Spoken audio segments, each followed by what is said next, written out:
The War of the Worlds by H.G. Wells. Book 1. The Coming of the Martians. Chapter 9. The Fighting Begins. Saturday lives in my memory as a day of suspense. It was a day of lassitude too, hot and close, with, I am told, a rapidly fluctuating barometer. I had slept but little, though my wife had succeeded in sleeping, and I rose early. I went into my garden before breakfast and stood listening, but towards the common there was nothing stirring but a lark. The milkman came as usual. I heard the rattle of his chariot, and I went round to the side gate to ask the latest news. He told me that during the night the Martians had been surrounded by troops, and that guns were expected. Then, a familiar, reassuring note, I heard a train running towards Woking. "They aren't to be killed," said the milkman, "if that can possibly be avoided." I saw my neighbour gardening, chatted with him for a time, and then strolled in to breakfast. It was a most unexceptional morning. My neighbour was of opinion that the troops would be able to capture or to destroy the Martians during the day. "It's a pity they make themselves so unapproachable," he said. "It would be curious to know how they live on another planet. We might learn a thing or two." He came up to the fence and extended a handful of strawberries, for his gardening was as generous as it was enthusiastic. At the same time, he told me of the burning of the pine woods about the Byfleet golf links. "They say," said he, "that there's another of those blessed things fallen there. Number 2. But one's enough, surely. This lot'll cost the insurance people a pretty penny before everything's settled." He laughed with an air of the greatest good humour as he said this. The woods, he said, were still burning, and pointed out a haze of smoke to me. "They will be hot underfoot for days on account of the thick soil of pine needles and turf," he said, and then grew serious over poor Ogilvy. After breakfast, instead of working, I decided to walk down towards the common. Under the railway bridge I found a group of soldiers, sappers, I think, men in small round caps, dirty red jackets unbuttoned, and showing their blue shirts, dark trousers, and boots coming to the calf. They told me no one was allowed over the canal, and looking along the road towards the bridge, I saw one of the cardigan men standing sentinel there. I talked with these soldiers for a time. I told them of my sight of the Martians on the previous evening. None of them had seen the Martians, and they had but the vaguest ideas of them, so that they plied me with questions. They said that they did not know who had authorized the movements of the troops. Their idea was that a dispute had arisen at the Horse Guards. The ordinary sapper is a great deal better educated than the common soldier, and they discussed the peculiar conditions of the possible fight with some acuteness. I described the heat ray to them, and they began to argue among themselves. "Crawl up under cover and rush 'em, say I," said one.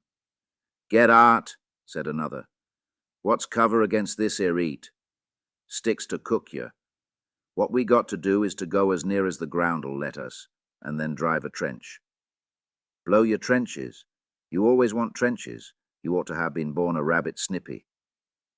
"Ain't they got any necks then?" said a third abruptly, a little contemplative dark man smoking a pipe. I repeated my description. "Octopuses," said he. "That's what I calls 'em. Talk about fishers of men. Fighters of fish it is this time." "It ain't no murder-killing beasts like that," said the first speaker. "Why not shell the darned things straight off and finish 'em?" said the little dark man. "You can't tell what they might do." "Where's your shells?" said the first speaker. "There ain't no time. Do it in a rush, that's my tip, and do it at once." So they discussed it. After a while I left them and went on to the railway station to get as many morning papers as I could, but I will not weary the reader with a description of that long morning and of the longer afternoon. I did not succeed in getting a glimpse of the common, for even Horsham and Chobham church towers were in the hands of the military authorities. The soldiers I addressed didn't know anything. The officers were mysterious as well as busy. I found people in the town quite secure again in the presence of the military, and I heard for the first time from Marshall, the tobacconist, that his son was among the dead on the common. The soldiers had made the people on the outskirts of Horshell lock up and leave their houses. I got back to lunch about 2, very tired for, as I have said, the day was extremely hot and dull, and in order to refresh myself, I took a cold bath in the afternoon. About 4:30, I went up to the railway station to get an evening paper, for the morning papers had contained only a very inaccurate description of the killing of Stent, Henderson, Ogilvy, and the others. But there was little I didn't know. The Martians did not show an inch of themselves. They seemed busy in their pit, and there was a sound of hammering and an almost continuous streamer of smoke. Apparently they were busy getting ready for a struggle. Fresh attempts have been made to signal, but without success, was the stereotyped formula of the papers. A sapper told me it was done by a man in a ditch with a flag on a long pole. The Martians took as much notice of such advances as we should of the lowing of a cow. I must confess the sight of all this armament, all this preparation, greatly excited me. My imagination became belligerent and defeated the invaders in a dozen striking ways. Something of my schoolboy dreams of battle and heroism came back. It hardly seemed a fair fight to me at that time. They seemed very helpless in that pit of theirs. About 3 o'clock there began the thud of a gun at measured intervals from Chertsey or Addlestone. I learned that the smouldering pine wood into which the second cylinder had fallen was being shelled, in the hope of destroying that object before it opened. It was only about 5, however, that a field gun reached Chobham for use against the first body of Martians. About 6 in the evening, as I sat at tea with my wife in the summer house talking vigorously about the battle that was lowering upon us, I heard a muffled detonation from the common, and immediately after a gust of firing. Close on the heels of that came a violent rattling crash, quite close to us, that shook the ground, and starting out upon the lawn, I saw the tops of the trees about the Oriental College burst into smoky red flame, and the tower of the little church beside it slide down into ruin. The pinnacle of the mosque had vanished, and the roof line of the college itself looked as if a 100-ton gun had been at work upon it. One of our chimneys cracked as if a shot had hit it, flew, and a piece of it came clattering down the tiles and made a heap of broken red fragments upon the flower bed by my study window. I and my wife stood amazed.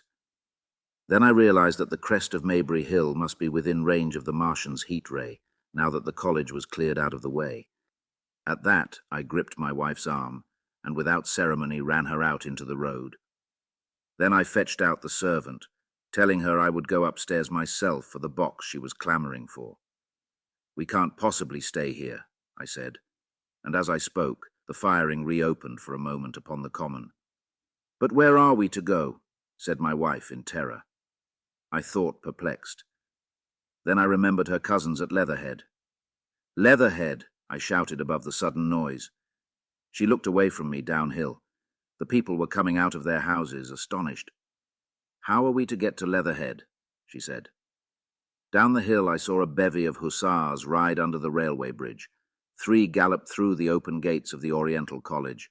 2 others dismounted and began running from house to house. The sun, shining through the smoke that drove up from the tops of the trees, seemed blood-red, and threw an unfamiliar lurid light upon everything.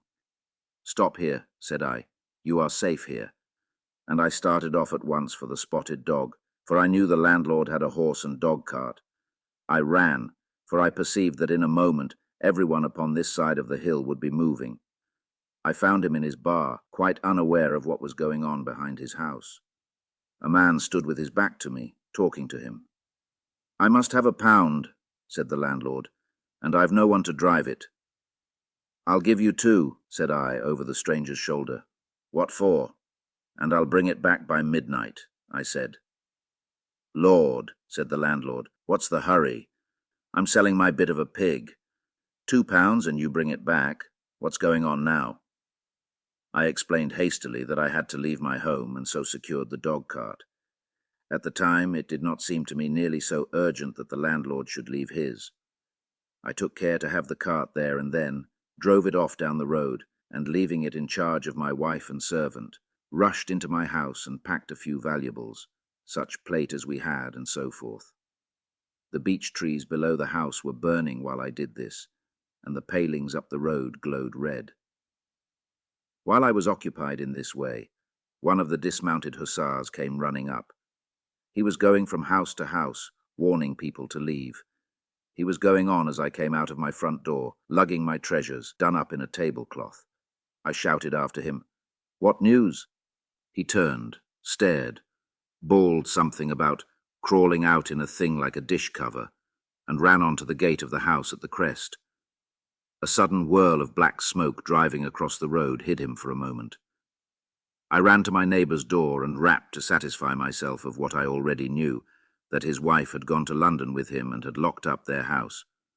I went in again, according to my promise, to get my servant's box, lugged it out, clapped it beside her on the tail of the dog-cart, and then caught the reins and jumped up into the driver's seat beside my wife.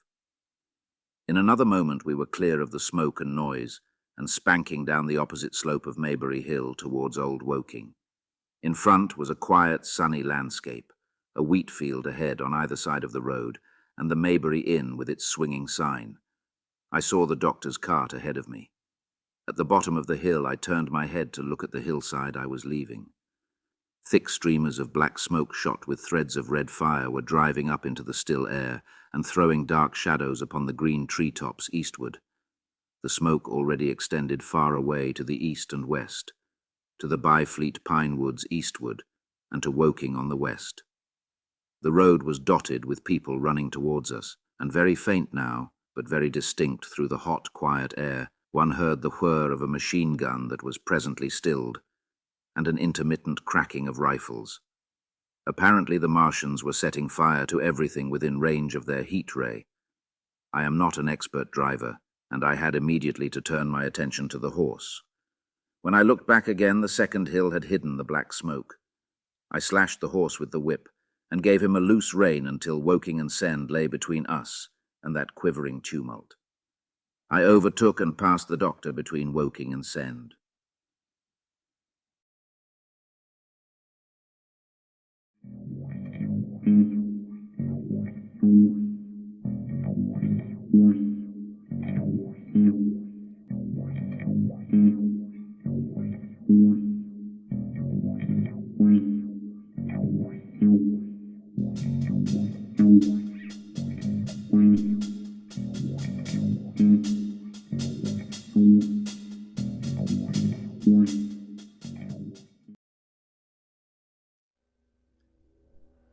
Masters, mistresses, the Doctor requires materials in order to maintain the TARDIS and ensure continued functionality. He similarly requires carbon-based comestibles to sustain his own biological functions and existence. Master would never say this, but he requires aid beyond that supplied by this unit in order to acquire these.